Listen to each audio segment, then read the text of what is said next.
Pradesh Chief Minister Yogi Adityanath is addressing a poll rally in Kaushambi in Uttar Pradesh. We're going to cut across. के हिस्से को हड़प जाता था तब इनकी जवान सिली रहती थी। आज इसे मालूम है कि माफिया मुक्त उत्तर प्रदेश में माफिया की कोई जगह नहीं है, इसलिए अब चिल्ला रहे हैं कि आटा डाटा फ्री में चाहिए, क्योंकि इसे मालूम है कि इन्हें कभी आना नहीं है वापस, अब आना नहीं है।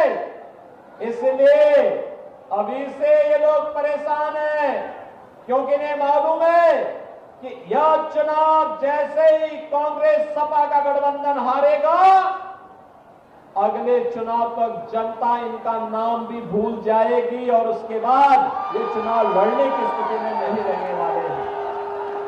बहनों और भाइयों, आप देख सकते हैं 80 करोड़ लोग फ्री में राशन ले रहे हैं देश के अंदर। 60 करोड़ लोगों को 5 लाख रुपए का आयुष्मान भारत की सुविधा मिल रही है। किसी भी हॉस्पिटल में जाइए, फ्री में उपचार। 50 करोड़ गरीबों के लिए 50 करोड़ गरीबों के जनधन अकाउंट खुल गए हैं। मुझे याद है जब यहां एक विस्फोट की घटना हुई थी, पटाखा विस्फोट हुआ था, कई लोग मरे थे। यही विनोद सोनकर ने मुझे फोन किया था कि आप मुख्यमंत्री राहत कोष से पैसा दे दीजिए। मैंने कहा उनके अकाउंट भेज दीजिए, हम पैसा तत्काल भेज देते हैं। और बहनों और भाइयों, हमने पैसा सीधे भेज दिया। आज कोई बीमार जिसके पास आयुष्मान का कार्ड नहीं है, अगर ये विनोद सोनकर हो, संजय गुप्ता हो, या फिर हमारे जितने भी पूर्व विधायक हैं, इनमें से कोई कह देता है या कोई पदाधिकारी कह देता है कि ये पैसा, इसको इतना पैसा चाहिए, कार्ड नहीं है, तो मैं कहता हूं उसका एस्टिमेट भेज दीजिए। पूरा पैसा मैं मुख्यमंत्री राहत कोष से भेज के कहता हूं आराम से उपचार कराओ, आपकी सरकार है। बहनों और भाइयों, आज मैं कहना चाहता हूं 12 करोड़ किसानों को किसान सम्मान निधि का लाभ, 12 करोड़ घरों में शौचालय का निर्माण, 10 करोड़ घरों में उज्ज्वला योजना का कनेक्शन, और यूपी में तो दीपावली और होली को फ्री में हम रसोई गैस का भरा हुआ सिलेंडर भी दे रहे हैं।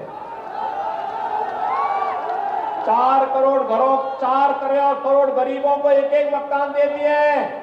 और मैं आपसे फिर कह रहा हूं, मोदी जी की घोषणा है, मोदी जी की गारंटी है कि जितने गरीब मकान से वंचित हैं उन सबको अभी से कह दीजिए कि मोदी जी को तीसरा कार्यकाल दीजिए, हर एक के घर में हर एक को एक मकान बना करके फिर से सरकार उपलब्ध करवाएगी।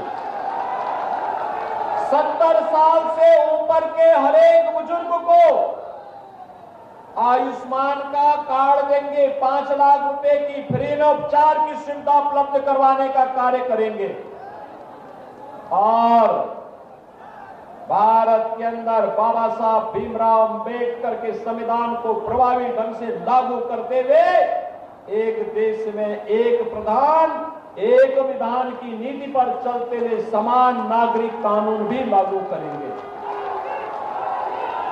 बहनों और भाइयों, अब आप सोचो, महात्मा बुद्ध के संदेश की भूमि है कौशाम्बी, जैन तीर्थंकरों की भूमि है कौशाम्बी, जगत जननी मां भगवती की पावन धरा है कौशाम्बी, और मां गंगा और मां यमुना का आशीर्वाद प्राप्त होता है कौशाम्बी को।